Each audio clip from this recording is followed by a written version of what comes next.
Welcome back to the channel, everyone. My name is Nick Armenis, and in today's video I'm going to talk you through my 4 best ASX stocks for February 2021. I've actually bought some of these guys, or I'm actively looking at them, okay? So guys, before we get into the video, just know I'm not a financial professional, so please read this disclaimer. I don't want to get in any trouble. I just want to show you guys what I'm currently looking at. Okay, so the first stock is Renergen. I'm not quite sure how to say it. It's ASX RLT. So what does RLT do? They're a natural gas, liquefied helium, and liquefied natural gas, okay? So a little bit different, those two. Exploration and production company. So think of this as a gas company in helium and natural gas, and they mainly stick to African countries, mainly South Africa. So as of filming this video, it's trading at $1.64 with a market cap of 163 million. I'm trying to get a definitive market cap on this because the different places are saying slightly different. Obviously, if you want to know the exact market cap, you take the outstanding shares and times it by the share price. It's recently done quite well, and it's pulled back from a high of $2.90 earlier in the year. So guys, this is a bit of a volatile stock. It's not one you're going to want to put, any super money or a longer kind of any money you're going to need in the short term. It's very volatile, and it's obviously not making a profit yet. So this is definitely a bit more of a speculative stock, but I'll get into exactly why I like it and why I've actually purchased it. So I think I've gotten in around the $1.70 mark. Even I believe today it's even dropped into the 150s. But for me, this is going to be a 2-3 year hold kind of a scenario. But I still think there's plenty of upside. It's being spoken about a lot. And the really exciting part, guys, is actually the helium exposure. I'll take you through my thesis and then take you a little bit into their website just to understand a bit more about what they do. But the main reasons I like these guys are they've got a great management team with industry veterans in the mining space, particularly in gas. And they've also got people on their board and in their team who are across government regulation, which is obviously very important to getting these projects approved. So the really exciting part with this, guys, is helium. So I suggest if you're interested in this to do a bit more research, because there isn't much of an exposure to helium plays on the ASX. And the main reason I like this is global helium reserves are running low, and it's actually used in a lot more things than you think. It's not just balloons. It's it's not just your kids' balloons at the birthday parties and things like that. It's actually MRIs. Underwater divers use it, the aerospace industry, and lots of other industries use it, guys. I'll take you onto this link once I've finished this, and we can actually have a look at understanding why this company is exciting. It's because of the helium play. Their helium deposits that they've got are actually 60 years worth of global helium, so quite a bit. It's a very rich deposit based on initial testing.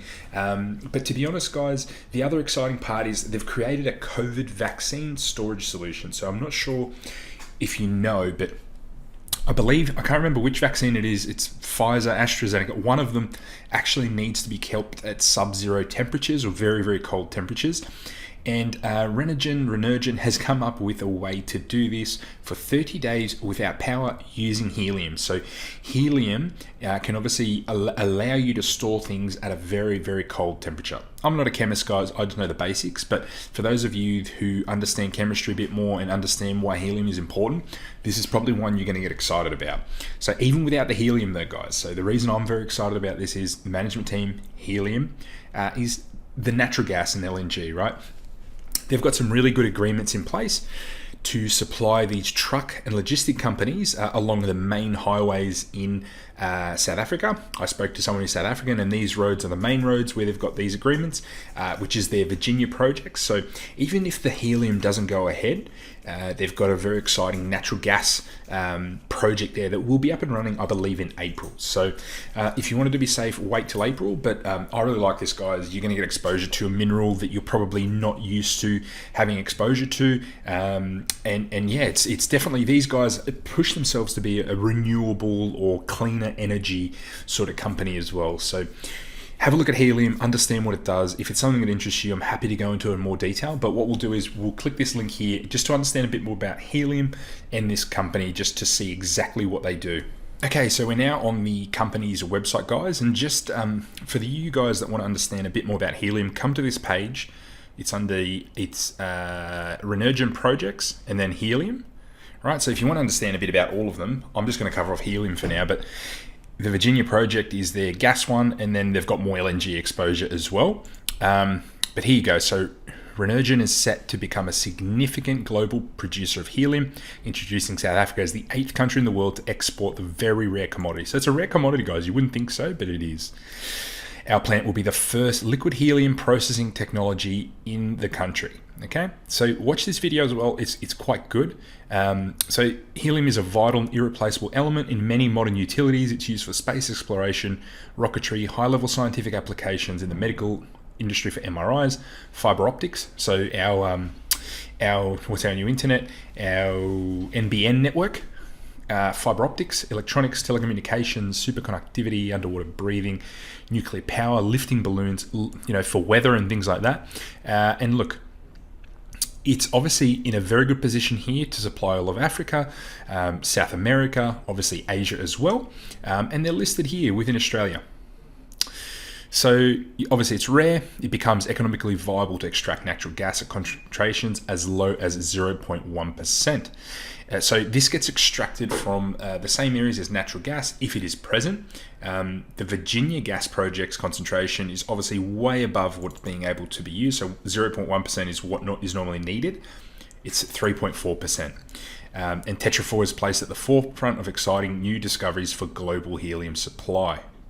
So for those of you that understand, it's lighter than the air and our gravity cannot hold this element within our atmosphere, and it actually bleeds off into space. So helium is a byproduct of radioactive decay and is associated with natural gas. So here you can see what it's used for. So as you can see, guys, this is the reason I'm excited about it, apart from all these other reasons I've listed here. Very, very cool company, guys. I recommend that you check it out. It's worth getting some exposure to this mineral. If you search helium on the internet, you'll notice that there's a very limited supply. It's running low, and any new mines, as long as they meet economic viability, these guys should make a fortune from this. So why not jump on, put a little bit of exposure to it, and reap the rewards in the next few years. Definitely one where it's going to take some time though, guys. The next company, guys, main reason being they had a very good update about 2 days ago. It's Macquarie Group, ASX ticker MQG. So what does Macquarie Group do? For those of you that don't know, it's our 5th largest bank in Australia. It's different to the big 4, so you're getting different exposure. It's an investment bank, and they've got investment, commercial, banking, and asset management. So they've also got an asset management arm as well. It's a big bank, guys. It operates in over 27 countries. It's currently trading at 143.15. Really nice looking chart here that's in an uptrend, and I'd expect this to continue upwards, guys. So I wouldn't be surprised if we see this around the 170 mark very, very soon. They do tend to pay a nice little dividend as well of 2%.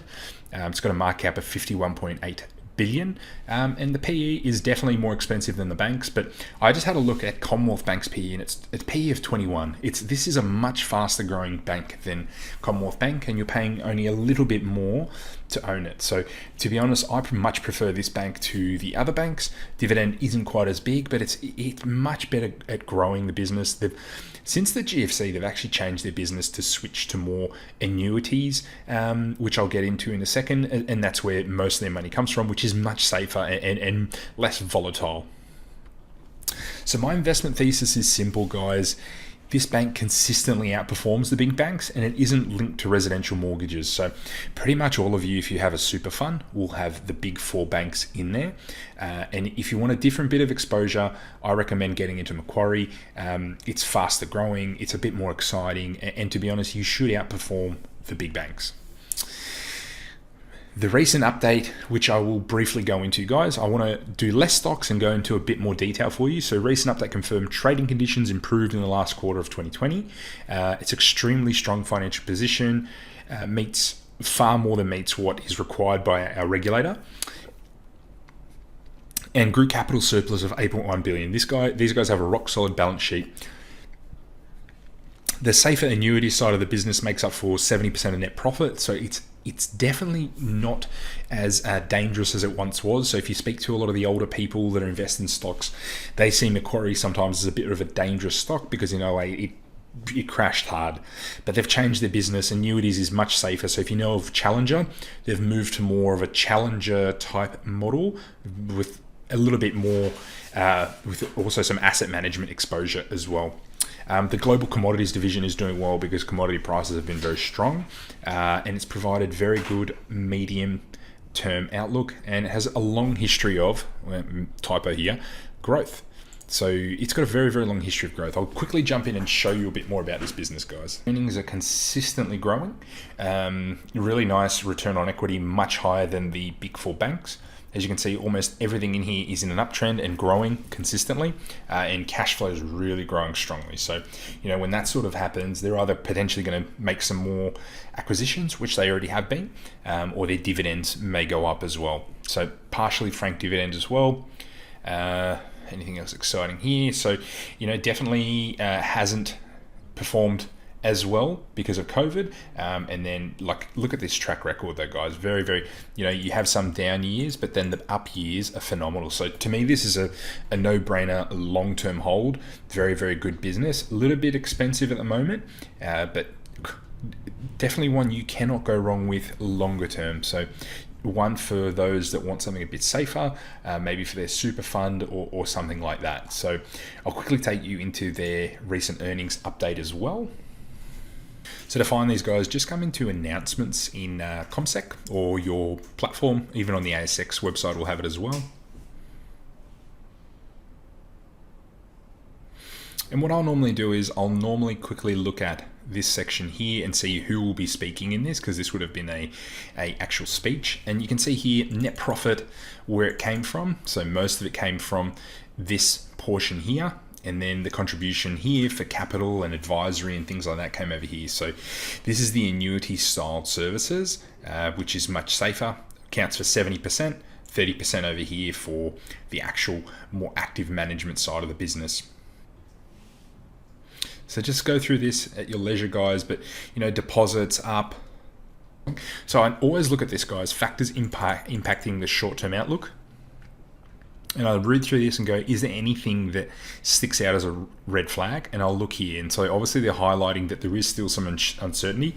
Every CEO is doing this at the moment, guys, because we don't know how long COVID's going to last, how quickly the global economy will recover and things like that. So you can also they also show you the medium term as well. And there's nothing here that makes me worried, guys. So definitely one I'd buy longer term. So let's get into the next stock. Okay, so the next stock is Temple & Webster, ASX ticker TPW. So for those of you that don't know, Temple & Webster Group is an online retailer of furniture and homewares. So for those of you that know, I really like e-commerce plays, and this is another one. This one is a bit more higher end sort of products and more trendy than MyDeal, which obviously sells lots of different things. But these guys also do dropship a lot of products similar to MyDeal. They've gone into their own private label products as well. So some of its products include office furniture, lighting, rugs, wall art, home decor, and others. So it's currently trading at $10.85. It did hit a high of $14.05. Its market cap is 1.3 billion. It has come back obviously off that high. PE ratio is 92, which is insanity, guys, but this is a fast growing business, as you'll see from what I'll show you. So let's dive into my investment thesis. So e-commerce, particularly furniture, is experiencing a massive tailwind, which means it's growing very fast. Furniture in Australia is still 5% of sales versus 16% in the US and UK. COVID has obviously impacted the amount of time people spend at home, and also the amount of online shopping that occurs. And obviously they've very greatly benefited from it. What we need to see is, was this a once-off thing, or are they going to continue to grow? And I guess the recent earnings update doesn't quite tell us that yet, but revenue in the recent earnings update, I've summarized it here for you, has more than doubled from 74 million to 161. Profit margins are growing fast as well, as they're actually increasing the percent of sales coming from private label products. So private label products are their own products that they're branding, and selling those obviously comes at much higher margins because you don't have a middleman. And active customers grew to 678,000, which doubled. So this is a very important e-commerce metric because now they're in the ecosystem, these people will continue to buy. So it becomes like a big snowball. So the more active customers you get, the more money you make longer term because those people buy again and again and again. So you will spend money on advertising, getting them into your business once, but then they'll keep shopping hopefully, okay? Well, a big portion will. The share price dropped recently as earnings were just below expectations. So this might be a really good time to consider buying. Personally, I'm going to wait and see what happens over the next few months and in the next few updates. But I think Temple & Webster longer term will do just fine. It's very hard to fathom how big the pie is for the online industry and e-commerce. So I wouldn't be surprised if they grow much, much bigger, much, much faster than people think. So for those of you that haven't heard me go on about Myfiziq, ASX ticker MYQ, I've finally gotten that right, Myfiziq. I kept calling it Myfiziq for some reason. This is being spoken about a lot, guys, but I've personally bought a nice stake in this business at, I think my original buy price was around $1.07. I've been talking about this for a couple of months with you guys, so let's get into what's going on and a bit more of an update on it. So what do? These guys have a complete scan offering, which they're able to embed in a partner's app. So they do sell an app, but the main part of this business is they on-sell the technology or allow other people to basically plug into their own technology and do things like body scan, face scan, derma scan, so for skin detection.